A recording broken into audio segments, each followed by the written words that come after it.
All right. Good evening, everyone. Good We'll evening, let good some people afternoon. start to hop in here.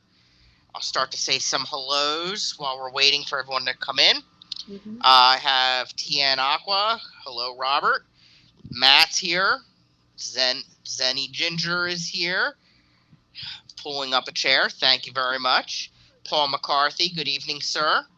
Patty's Petite Tanks. Hello. I'm here listening, so watch yourself.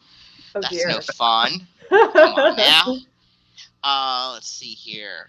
All right. Oh, we're up to 13 already. Oh One wow, of we you were like must be, two a second ago. yeah, one of you must be really popular here. I like it. Rico Stan, hello. There's some ugly guy trying to join us here. Hold on.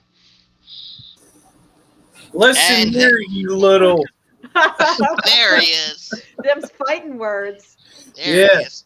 and I will get to see you here soon, so you better watch what you say. I'm excited. I'm glad you woke up for this one. Oh Yeah. So last weekend I slept through everything on Saturday because I had a crazy night Friday before because I'm in the He's a fire. party animal. Define Yeah, crazy. no, I Nah. dealt with two overdoses, and I told him that, and I was like, didn't get to bed, slept for like an hour, and I came home. I said, I'm gonna take a nap, and I'm gonna get up in time for these two streams. No, no, I didn't wake up till the next morning. It If you happens. didn't wake up till the next morning, it sounds like you were due. No, Now, I was just so tired. It was crazy because I worked. Right. let's see here. Hello, Garcia. Welcome. And who else did I see here? Peplin Creek. Hello, Brian, and maybe Foxy also. Hello, Mark. And I think I got everyone. So, we're up to 20 people already. That's exciting. I got Skipper here, of course. Thank you, sir. And we also have a brand new co host with us. Welcome, EJ. Thank you for joining. I appreciate it. Good to As be I've here. said in my streams in the past, it was always my goal to have a senior, for lack of better terms, though he is older now, co-host of Skipper and someone relatively new like myself also, which would be EJ, who is a relatively new to the fish fam like I am, so I appreciate it. Hello, Dennis. Hello, Kenny E. Welcome. And we have a wonderful guest this evening, John from SelectPet. So thank you for joining us, sir. I appreciate it. Um, so as I always start my streams, the my focus of the stream on Saturdays is talking about fish clubs, and they're a huge part of my life, something I'm very passionate about. And I understand that not everyone is able to have one in their area. Um, so I like to be able to share what they're about and how different ones operate with those that are not fortunate enough to have them in their area. Excuse me. And also use it as an opportunity for those clubs or people that are in clubs to learn about other clubs, maybe be able to take something to their club that they learn on the stream.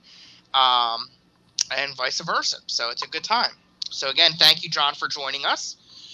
I have a list of questions here, but we usually dive all around anyway. Who cares? It's all about having fun.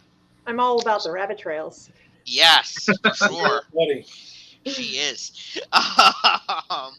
So it's well, we'll start with your home club, which is your home club. Bluegrass Fish Keepers Association in Lexington, Kentucky. That's That's the one. somewhere. That's central somewhere. That's southwest of me, I believe. Yeah. Yeah. Bluegrass. I was trying to picture where you're at on the map, and yeah. Yeah, that's what I was trying to picture. Bluegrass is the name, very amply named. Yes. Now, Lexington, Kentucky, I believe that's near Louisville, right? It's about an hour away from Louisville. Okay. About an hour And, east. I believe the corporate company that my work is associated with has a property, Kentucky Kingdom. Yep. I believe it's somewhere out towards you. It's in And, Louisville. yes. Okay. All right. So I'm not going totally crazy. And how about Newport Aquarium? Is that near you also? That's up next to Cincinnati. Oh, okay. Okay. It's still in Kentucky, but it's just across the river from Cincinnati. They, the parent company that owns both of those owns the aquarium I work at also, over here in Jersey. And you are president of the club? Yep. And President how long of have the. Took it officially just this year. Okay, Last year I was vice president, and the president that was being president, that was in the role then, kind of backed off, had other stuff come up, and said, "Here, you take the reins. I'm going over here for a while." Yeah, so. Yeah. Well, congratulations. Also, good evening, Mr. V. I can never say his name. Yeah, exactly. That's what I said. And Skull. Hello. Vinoski Fishkoto? Yes, that. You got it right. Exactly. Right on the money. Yep. And John, how long have you been a member of the club overall? Well, we started it back in 2018. And okay, it's a newer club. The story on how I got involved in it is I've always got fish in my brain, which is bad. And I was sitting in the hospital with someone and sitting in the waiting room, and I'm scrolling through Facebook. I'm like, I see on YouTube all these fish clubs and stuff. We need one around here. If I don't see one locally, I'm gonna start a group and start a fish club. And I found one that was based out of the town that I lived in, which wasn't Lexington. Right. And they were talking about how they wanted to start a club, so I joined the Facebook group and started talking to the guys on there and said, you know, you've been talking on the Facebook group for over a year about starting a club. Let's do it. Wow. And so 2018, we started meeting. Wow. And what a time right before COVID, too, of course. Yeah. Which that first year we started meeting in a small town that was rural, and we had 4 or 5 people show up each month. But when we moved it to Lexington, a larger city, more people started showing up, and we've been there ever since. Oh, wow. When you say larger city, how big is Lexington? Compared to the other cities that have fish clubs, it's probably the smallest, but it's a lot bigger than what we were at before. I think the city that we were trying to have the meetings in might have 10,000 if we're lucky. Mm-hmm. Oh, wow. And, you know, that's a real small population for, you know, trying to get people together with a fish interest and stuff. Well, that's a solid number. That is. Mm-hmm. Yeah. Yeah. But I'm not sure of the population of like Lexington. Okay. I think it's a lot more. Yeah. Yeah. So how many people do you usually get now that COVID's wrapping up? And at the normal meeting, we have anywhere between 15 and 30. Yeah. Normally. And they'll come from all over Kentucky. We've had somebody come from West Virginia. Some of the guys from the Cincinnati club come down about every meeting. People from the local club come. So that's nice. We've had one person visit from the Atlanta club. They were coming through and saw we were having a meeting and stopped in. And a couple from Tennessee every now and then show up. Wow. That's pretty nice. That's really nice. Yeah, that's a solid number. I can't even get more than 3 people to meet in Houston. So you're doing much better. Wow. Nice. You would think down in Houston you'd be able to do it. There's more to it than that, but I'm hoping to get something going in August. But in the meantime, SelectPet here has got Houston beat with his small little city. Nice. Well, there's a lot of factors that work into, you know, some of the clubs I've went to and stuff like that. They're like, well, we can't get a whole lot of people coming because we've had a bad history with previous presidents or whatever, and different things that would add to it. So there may be some history in Houston also. Oh, I have a question. And how do you work out that dynamics? Because inevitably, if you get a bunch of people together, they're going to fight. We're going to have personality clash. Oh, yeah. So far, we haven't had that problem. Knock on wood. Gotcha. Yep. Exactly. So, how far away are you from wherever your club meets, and what type of place do you meet at? Okay. Well, I live an hour south of Lexington. So that's, a little bit of a drive for me, but it's a lot better than some of the other clubs that I'm in. So we've been meeting at a church, and we've just found out that the situation meeting there is kind of up in the air now. Oh no! So we put the word out to the different members and stuff, and said, if you have connections, you have ideas, because trying to figure out everything changing all at once. We're like, okay, what are we doing next? Right. That can be stressful. Do you have any fire halls around or anything? I know a lot of clubs meet at firehouses. I've mentioned that just to see if we've got anybody in the club that's got an inside before we start asking. So far, all the government stuff don't want to touch it because of the auctions. They don't want any money changing hands on government property. Oh wow! Okay, that's a different. So you don't. That's the hiccup we've hit on that side of it. Yeah. You could get away with doing gift cards at the auctions.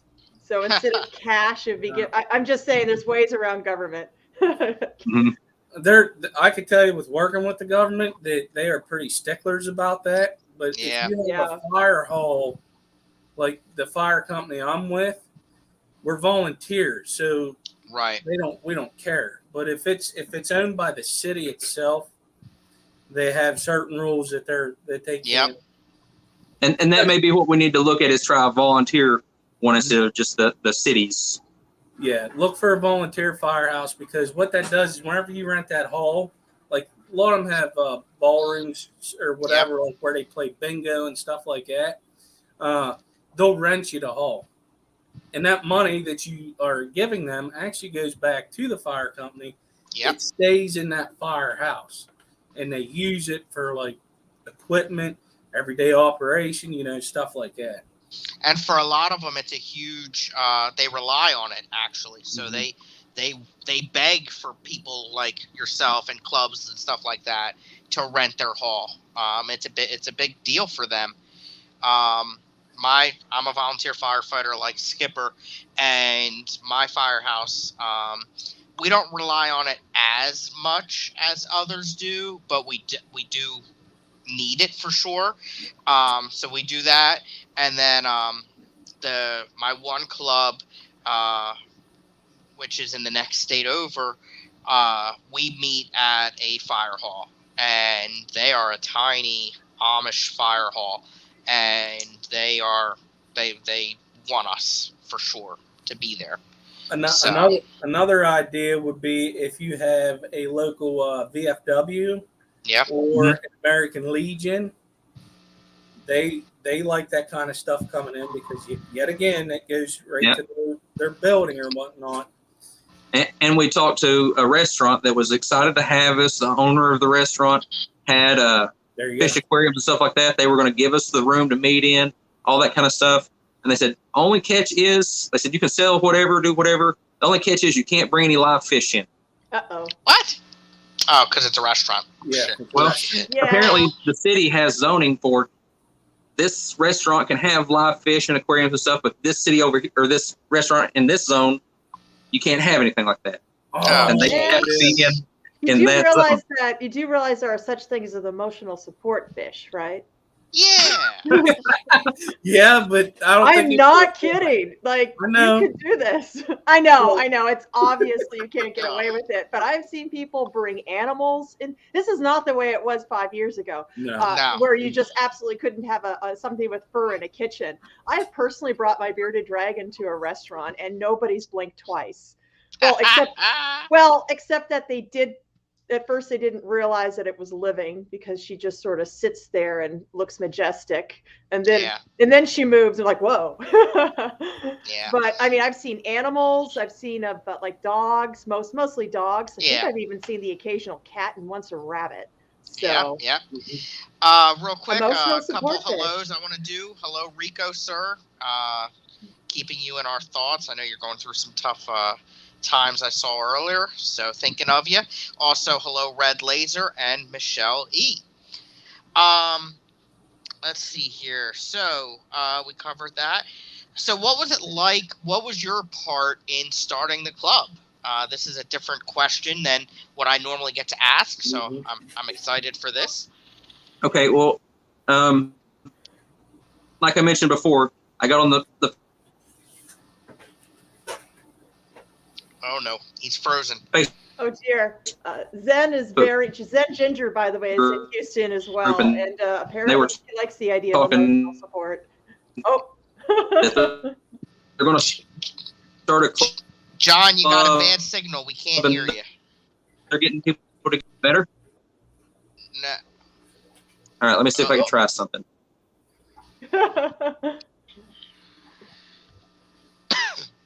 Zen, you and I should go for lunch, and we'll bring our emotional support fish and see how it works out. Dare ya? Let's see here. Fish in a bowl. Just don't take it to a Japanese restaurant. They might use it for sushi. Actually, I think that's exactly what we should do. That any better there? Sushi, yep, there you go, John. You're better. All right. I'm sorry. Start over. Okay. I don't remember what I was saying. So you were saying what your involvement was in starting the club. Yeah. So I mentioned that I got on the Facebook group and they had been talking, looked like for months, about starting a club, and I basically said, either do it or don't. You know, it's one thing for somebody to sit behind the computer and say, yeah, I want to be a part of the club, and it's another thing for them to actually get up and go somewhere. Yeah. Yeah. And so I said, I'll help out however I can, but I don't want to be any part of leadership. I don't have time for that. And from there forward, I was kind of the motivator, saying, okay, I found us a place to meet. Let's go there. I arranged this. Let's do this. So just kind of pushing to do that. It's like, how about we do a swap in a couple months?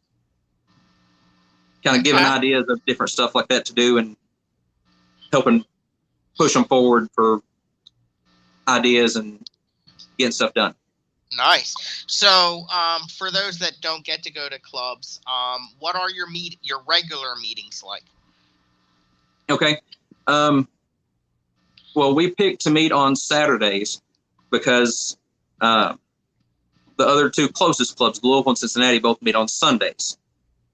So we said, if people from those clubs wanted to come down, they could come on the Saturdays.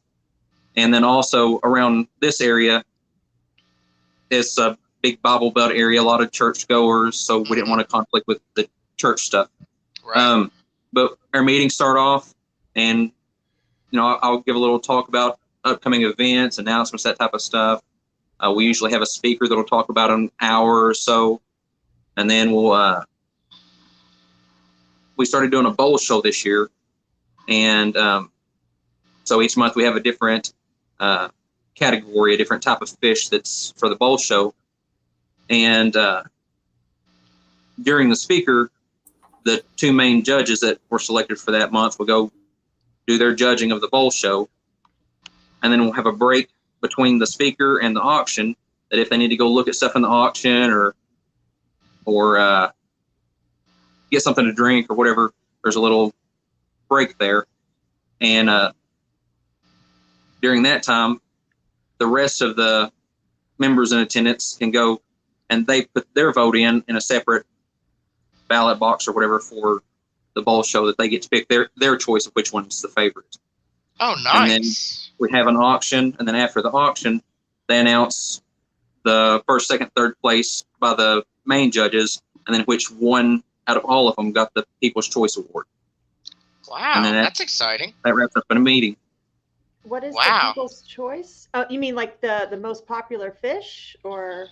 Yeah, like the judges that we've selected, they usually will judge on the categories of finnage and color and all that type of stuff. Are we talking things like the level of the Westminster Dog Show level?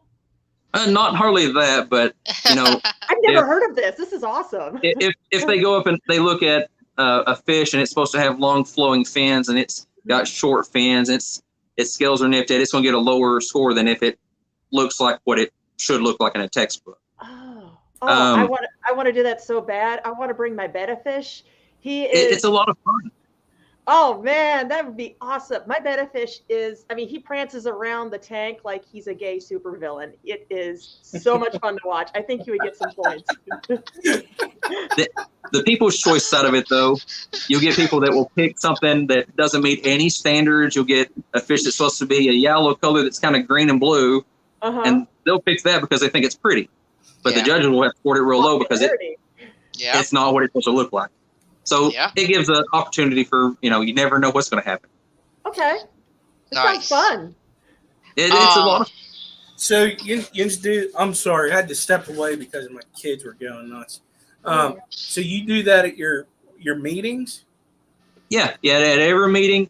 So like one month it may be rainbow fish and cory cats.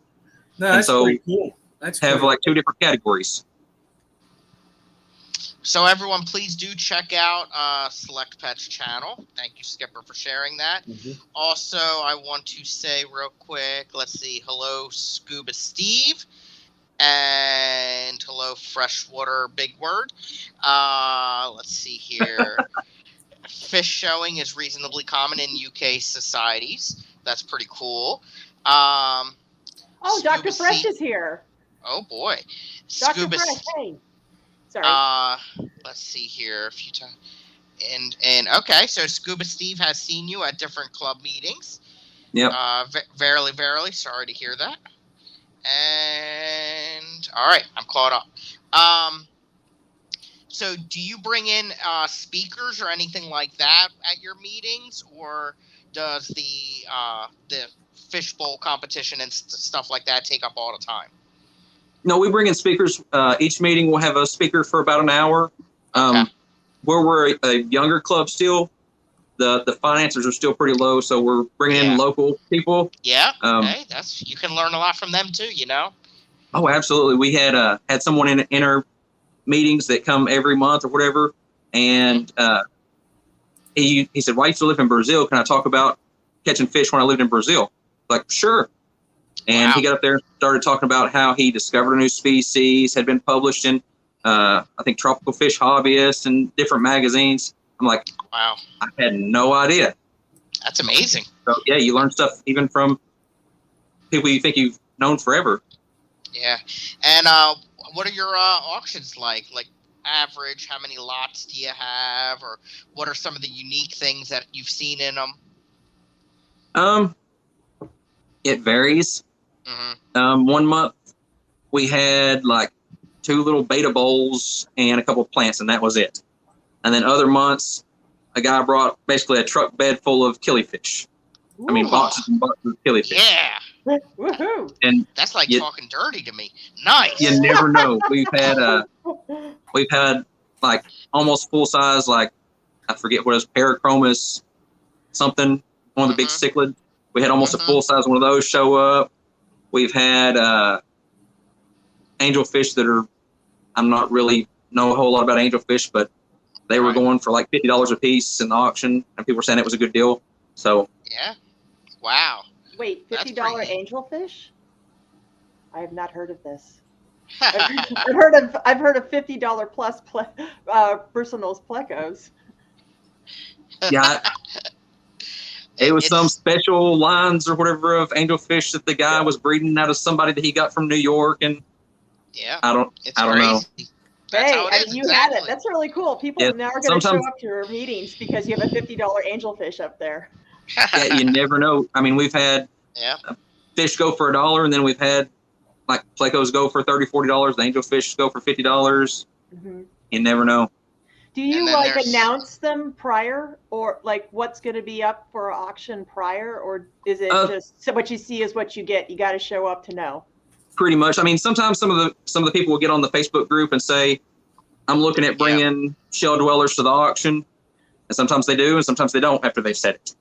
And so that's why we give a little break between the speaker and the auction, because if somebody comes in and they've got stuff and they lay it on the table and you haven't seen it, I know I like to go look at it first to see, Right.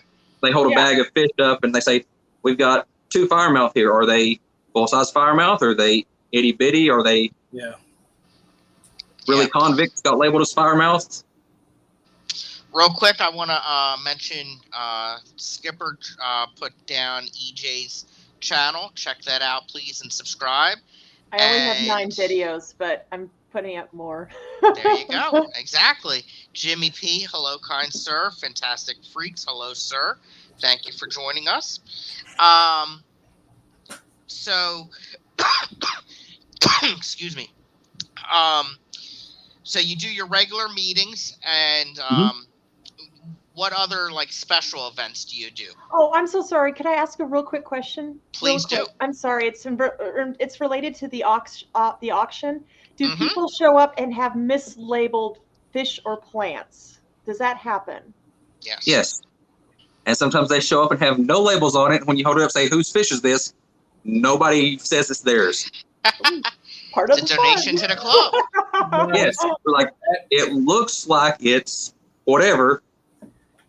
Who'll give me $1? They want to get rid of those things. That's why they do that. Yeah. They what? What'd you say, Skipper? They want to get rid of them fish.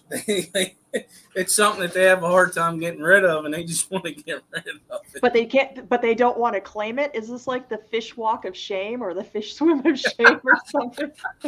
They don't want you to know that they thought convicts was cool and have 1 million of them. Something like that. Exactly. So two things just popped up that cracked me up. Mick T, hello, welcome. Thank you for joining us. And why can't you tell twin octopuses apart? Because they're identical. Cute. I love it. That's awesome. And of course, we always have to have Jimmy P and his flattering comments. Flattery will get you everywhere, Jimmy. And you're right. I'm still on Team Skipper too. So. So, John, what are the special events that you guys do? Okay. Well, we being new, we don't try to throw all of them in at once. So we started off with a swap. Yep. And we had the swap, our first swap back in 2020, right as stuff was starting to open up from COVID. Good. And I guess nobody else was doing anything because we had people driving from Pennsylvania and all around to come look at fish. I believe. And we did the swap. We're looking at doing 2 swaps this year. Every year, I don't know if every state does it, but in Kentucky, the first Saturday in June, you can go fishing without fishing license. Oh. So that Saturday, we always schedule our club cookout, and we'll schedule it at different places around the state. So like this year, we did it in a town called Georgetown. Last year was a town called Richmond. So we'll do it different places around the state, and we'll pick a stream or something nearby that after we get done eating, we'll gather up and we'll go down to the stream and do some native collecting. Nice. That's exciting. That is fun. We've talked about other things. We do programs like we do a grow out program. We do the Breeders Awards program. We've talked about a CARES or conservation style program. But for now, the swaps, the native collecting, and the cookout and awards banquet at the end of the year is what we got wrapped up. What kind of native fish do you collect in Kentucky?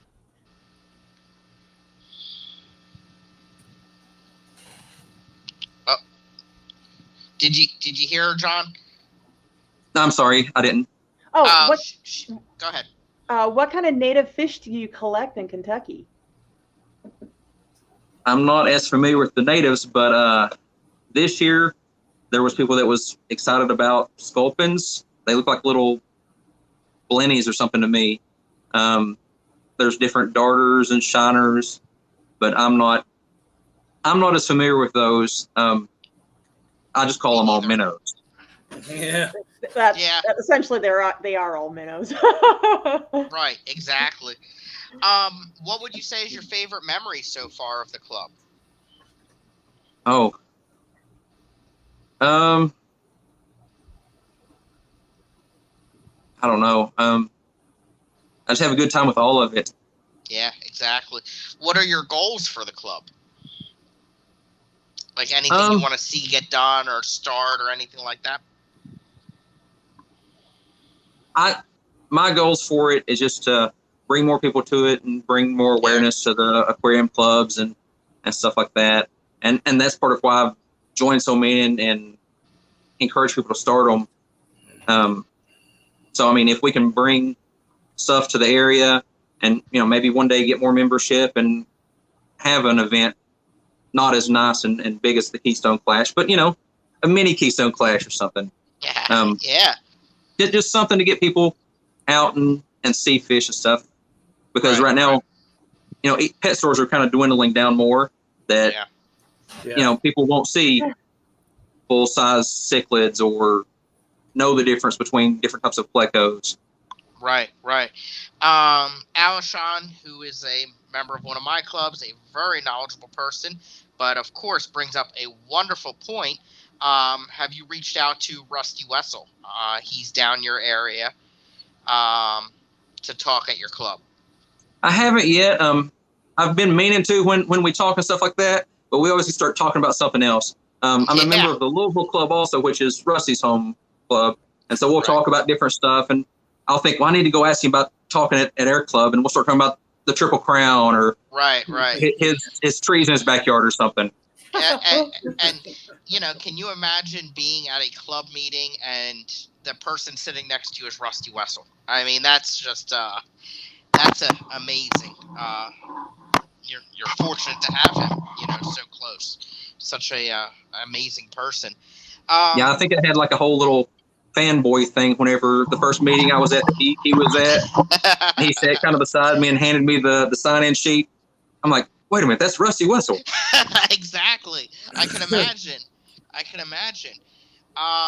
So you are very close to where the Triple Crown is going to be. Mm-hmm. Is your club a part of it, like a host club, or is it independent? Like, I'm not that familiar with the event. Well, the Triple Crown is hosted by the Louisville Club. So they're the ones actually putting it on, organizing everything. The Lexington Club, we sponsored a fish category in the show. Of course, with our finances being a lot lower, we couldn't really give a whole lot more money than that. But we did that, and then we volunteered our time that we'll go. Some of us are going to go up and help set stuff up, and oh wow, and that's awesome. Nice. That's amazing. We don't have a whole lot of money, but we've got some 2 hands and some legs. We'll go. That is help. That is just as important. You need that special person that's going to come and hang all the airlines in the fish room. Yeah, and we've got and know how to do probably it right. 6 or 7 members that are members of both clubs, so they'll be going both back and forth. I'm doing it this year. I quit. Right there. He is a pro at hanging those airlines at a fish show. That is how I met Skipper. Oh, I have another question. I'm so sorry. Yes. No, please. When your group of about, you said 15 to 20 folks that meet pretty much monthly, what would be the what's the how many people are like cichlid people, or like planted tanks people, or like saltwater people, or like the nano fish or monster fish? Like what's the breakdown for these guys? What are they mostly like? In different clubs, I've seen different stuff, but in my club, in the Lexington Club, what I'm noticing, which I see as a problem, is we might have 30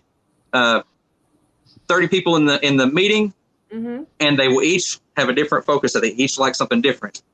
So I might bring a bag full of guppies, and nobody bids on them because nobody's into guppies. Oh. Yeah. And the next person might bring killifish, and he's the only one there that's into killifish. But then it happens. You get little pockets that'll come in that you have 5 killifish people show up that they all are bidding on that killifish. Okay. So we don't have as big a group of like everybody's into African cichlids or something. It's more spread out. At my last one of my last meetings, I had a BAP, so 6 juvenile Fundulopanchex sporenbergi killifish, and you could sell a pair of those to a killie person for easily $14, $20 easily. The 6 of them I think went for $2. No. Because there was nobody there that was really into the killifish. So it happens, absolutely. And that's what I tell people about the auctions is you never know. You may go in and you get more than they're worth. You may go in and be giving them away. And, there's times where I'll take 10, 15, 20 lots to a club auction.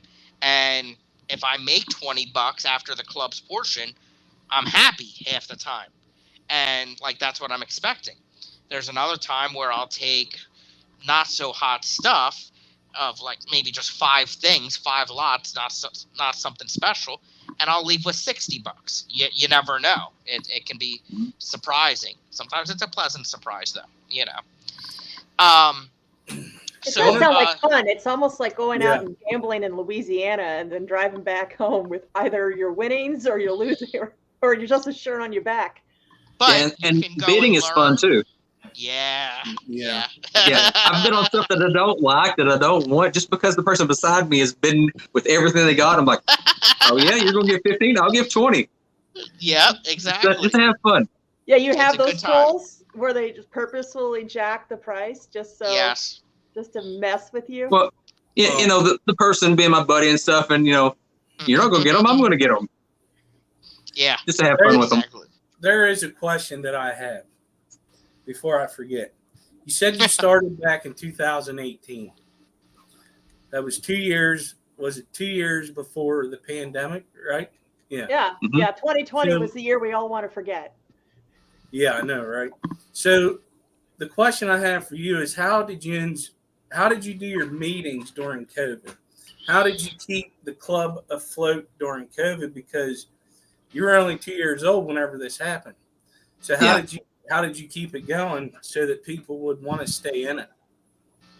Well, we were young and didn't have a whole lot of people, but we did lose a good percentage of the people during that also. But Callie from Bucks County was a big help because she was doing the virtual stuff, and I talked to her about when we were starting the club. I talked to Scott from King and Queen Cichlids about getting club started, and they both helped with getting the club started. So I reached back out to Callie and said, "See, you all are doing the virtual thing. Any suggestions?" So we did that, and we tried that. It wasn't as successful as the Bucks County one, but we had some people in that. We tried an auction on those. That wasn't very successful at all because of the lag time in from StreamYard to YouTube to that.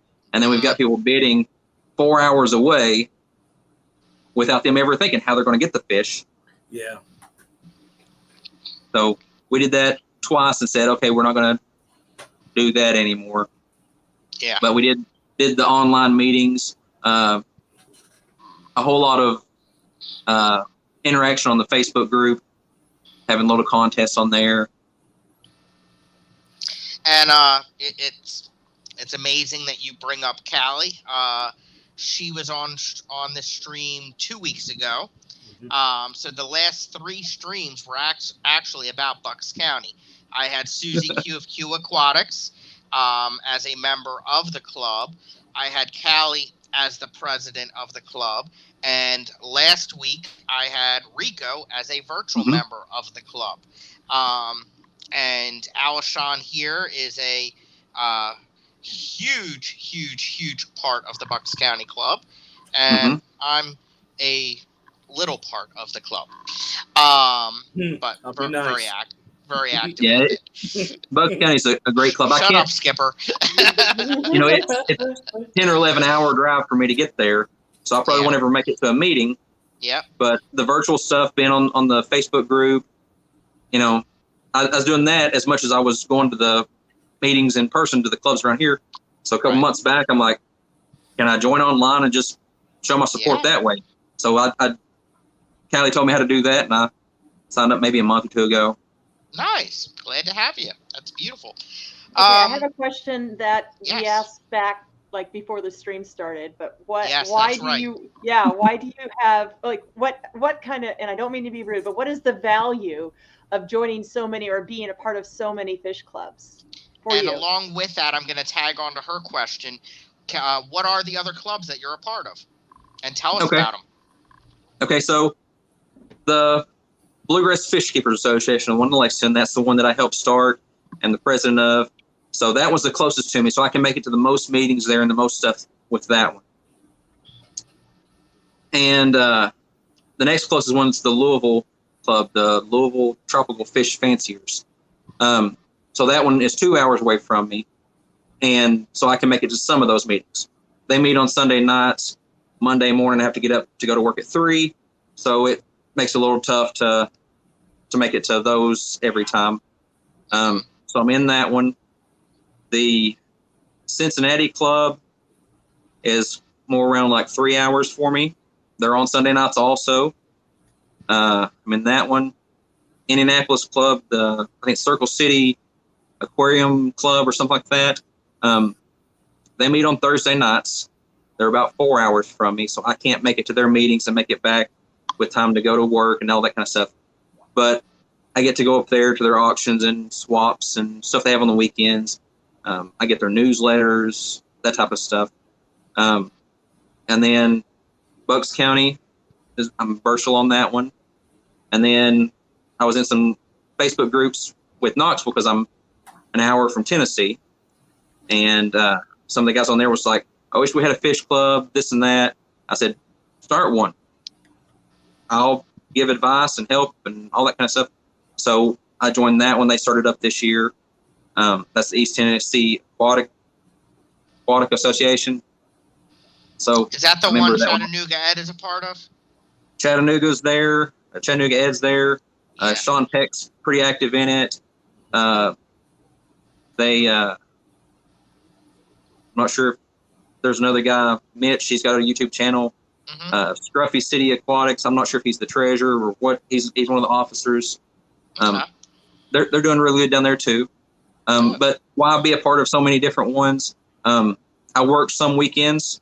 So say like if I had to work this weekend and it was a meeting in Lexington, I couldn't make it. Maybe last weekend was the Knoxville Club. I could make it to that one.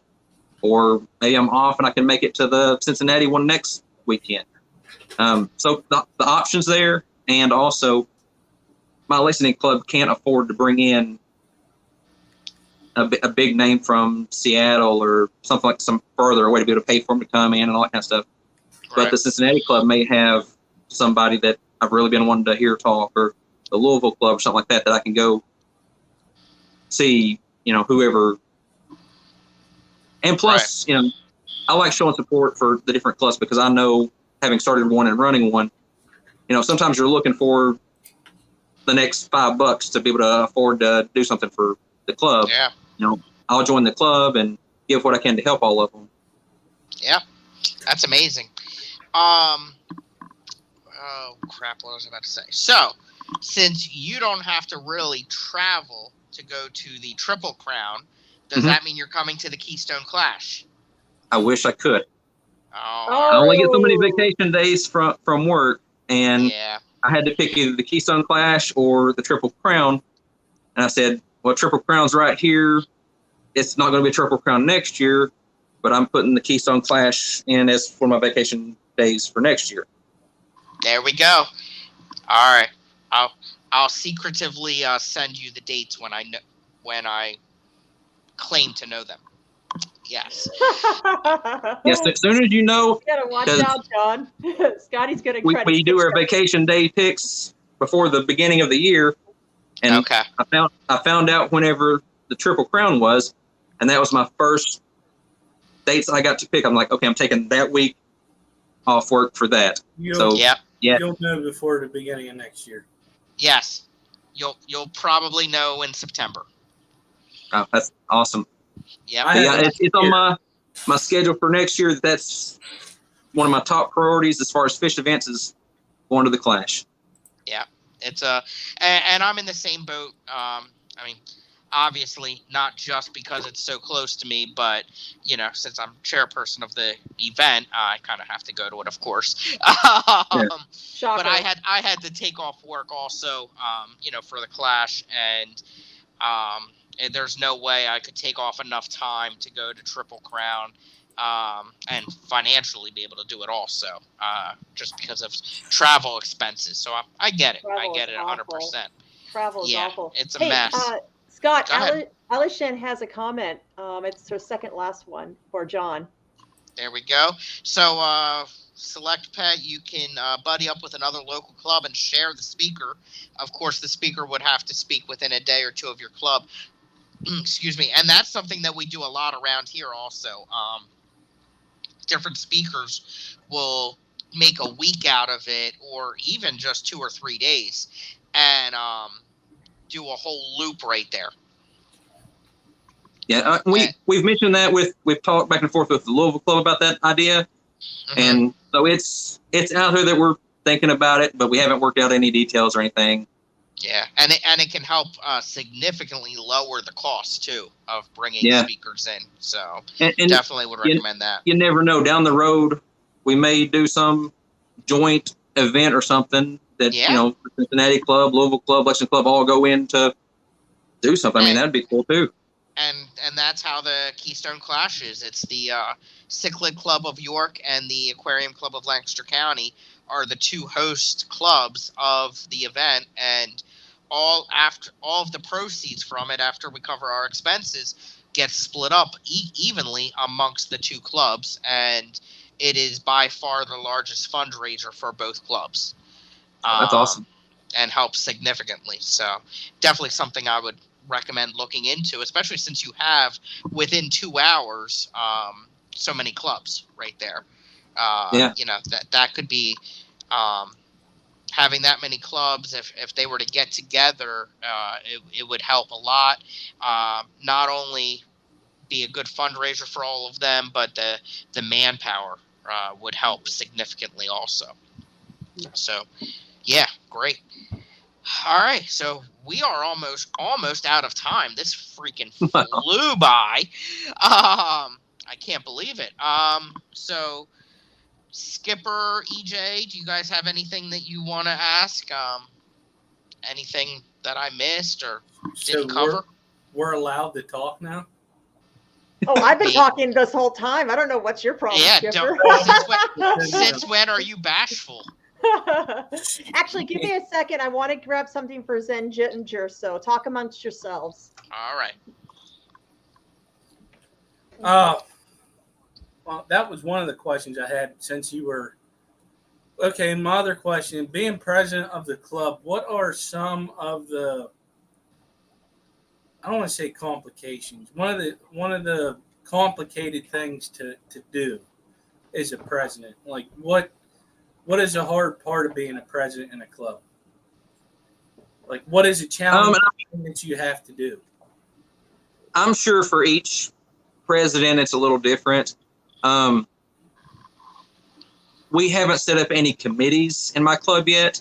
So it's just the 5 or 6 or how many ever officers we have that are taking care of the swaps and the auctions and the meetings and whatever we got going on.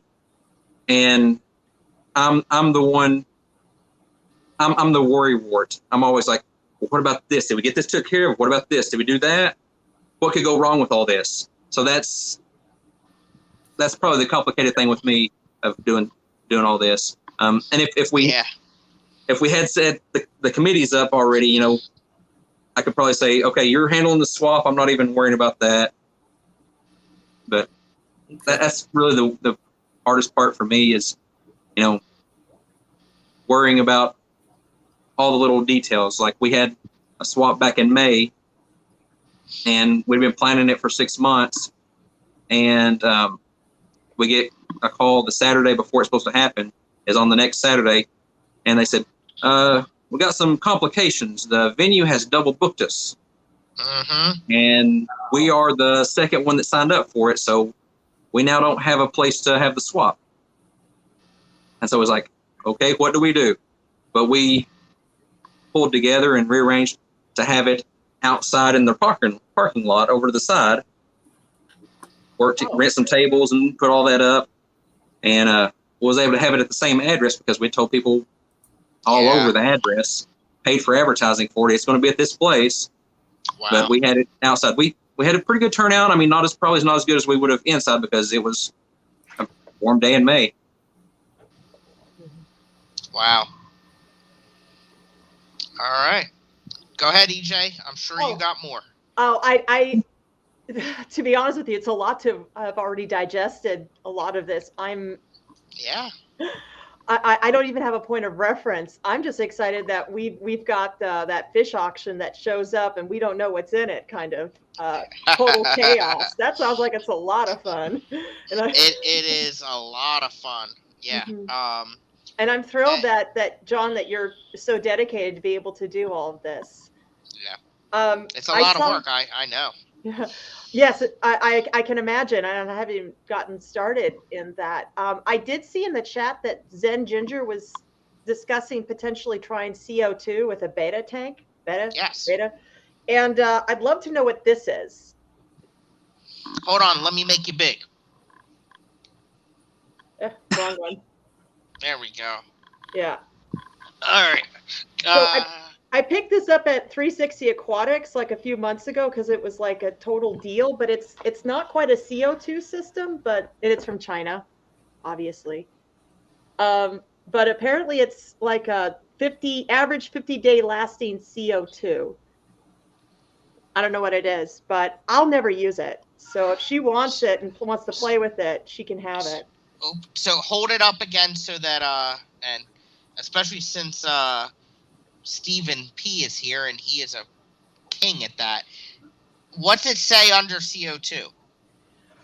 It looks like there's a couple of them saying it's a diffuser. Yeah, it's a diffuser, I guess. Evolution of CO2 system for aquatic plants. It's just a fancy fancy way of saying that it's something I don't know. But it's have you opened it and looked at it? No, I have not. That's what you want us to that see might help. Oh, it's a chemical? Yeah. I'd never heard of this before, but it's not quite CO2, I guess. I don't know. Oh, what's that? Wait, hold on. You're going too fast. Oh, it is kind of like a CO2 system. All right, Stephen, help us out here. Is it maybe like one of those DIY CO2 things? It might be. It's geez, this is in Chinese. There's no way. There's no English in it at all. Oh, here we go. Look at Ian. Ian has it. It's a sugar and yeast based CO2 system. Right. So if she wants to play with that, she's more than welcome to it. She's in my city. We can meet for lunch with our emotional support betas and make the exchange. That sounds like a hell of a time. All right. There we go. See, we got a lot covered in this. We learned about a mystery box that had never been opened, and we learned about all kinds of Louisville clubs. I love it. Or Kentucky clubs, sorry. All right. Does anyone in chat have any questions for John? John, is there anything else you want to say? And EJ and Skipper, let me know if you guys have anything else. I can't think of anything else I have. No, I can't. Have you ever had Daphnia or other live foods being sold at the auction? Yeah, can't talk. Yep. We have one member that's really big into the killifish and his live food cultures and stuff. I've taken like micro worms. There's been vinegar eels and Daphnia and paramecium. And something else I like to do is like the different clubs will focus on different things. So I may go to, say, the Indianapolis club swaps, and they're selling goodies for next to nothing, but they're really looking for them at, say, the Lexington club. So I'll go buy some and then bring it down there and sell them for, what I think for them. Have some are trying to go to different areas. So there's I picked some up some stuff going on here. I'm not doing it to make money. I'll sell it for what I paid for it, just to move it around. But like I got some Grindel worms, and so I'm trying to grow those out to take those and because people in the Lexington area here have been asking for Grindel worms, and they look easy enough to grow little colonies of Grindel worms. I can grow some and divide them up and take them to my club, donate them to the club to be auctioned off, and make $1 or $2 for the club to be able to pay for the venue or refreshments or whatever. Yeah. So you're the guy. You're the guy in the jail that everybody goes to when they're trying to get stuff.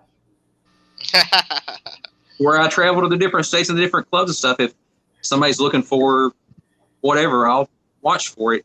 Had somebody looking for black Venezuelan Corys, and I went to the Knoxville club, and they had a guy down there selling them. I'm like, give me 2 bags of them. Yeah. Brought them back to Lexington for her. Do any of the fish like die at the auction? Like, you know, you bring them and then during the auction or by the time it's all said and done, they're dead.